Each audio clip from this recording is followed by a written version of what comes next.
Okay, so me and Erica just got done watching this video, the TED video.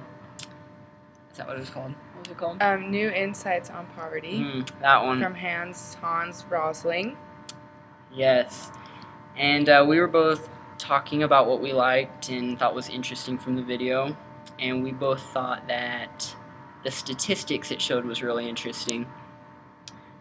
What did you think of the statistics, Erica?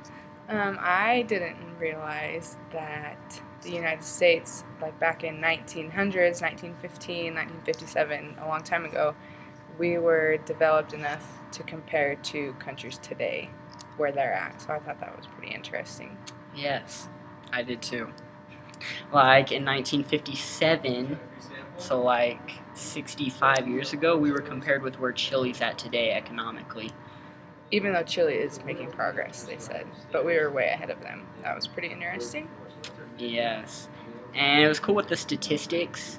You can actually just like see the trends that are happening like in such a long period of time, and with those trends, you can kind of estimate like where the countries will be at in the future. No thanks, man. Free sample. Free sample.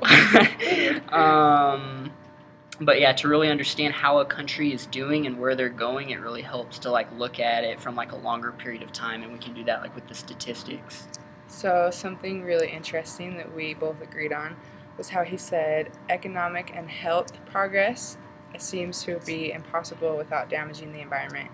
And he said that this is something we need to stop because he discussed like the carbon dioxide levels and how as like health and economic status is going up for countries, so is their environmental damage because of CO2. So I thought that was interesting. Yeah, it's kind of sad really because the whole world's trying to improve economically and obviously with health progress. But if we're destroying the environment in the progress, obviously that's a big problem. So we need to find out ways how we can improve economically and with health in all the parts of the world, but keep the environment safe and kind of look at it from a bigger perspective and in the future as well. So something that he also pointed out is that improving like ways to get out of poverty, some things that are required is technology and school education. Lots of people like getting out of poverty is possible with different things like that. Like if you have the education and the knowledge on how to get out and the technology to do so for yourself. Mm-hmm.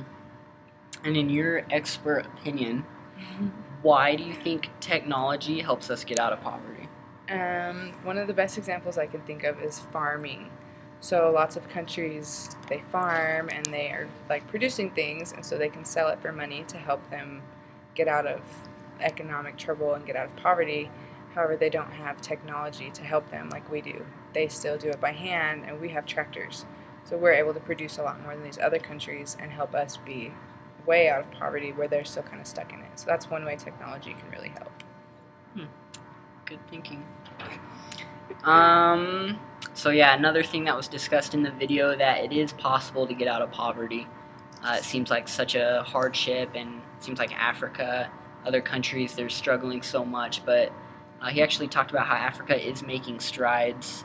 They're obviously slower, but they are making strides, and he showed in the statistics, the graphs. He kind of fast forwarded it like 50 years, and Africa was getting up there, and we're about like where we are today. I think it's like 50 or 60 years. So they are making strides. They're just slower, but it is possible to get out of poverty. Do you agree with that? Yes, I agree with you. So he then discussed the dimensions of development, and really it's all true what he said. So there's different areas. Some of them, there's human rights, environment, government, economic growth, education, health, and culture. And he talked about how important each of these factors are for getting out of poverty, and then he kind of talked about how he rated their end goal.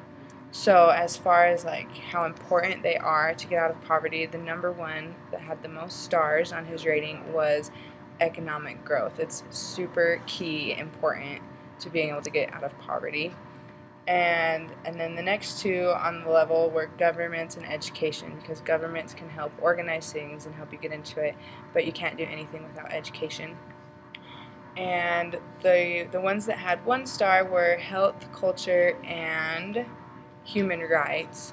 So they're important, but they're just not as important for helping you get out of poverty. But as far as your end goals, those are the things that you want to be able to have: is health, human rights, and culture. So yeah, this was definitely an educational video. I think I can speak for the both of us that we learned a lot. And yeah, it's neat to see how the statistics really tell us the whole story. And hopefully we can make strides in helping America and the rest of the world get out of poverty. Thank you.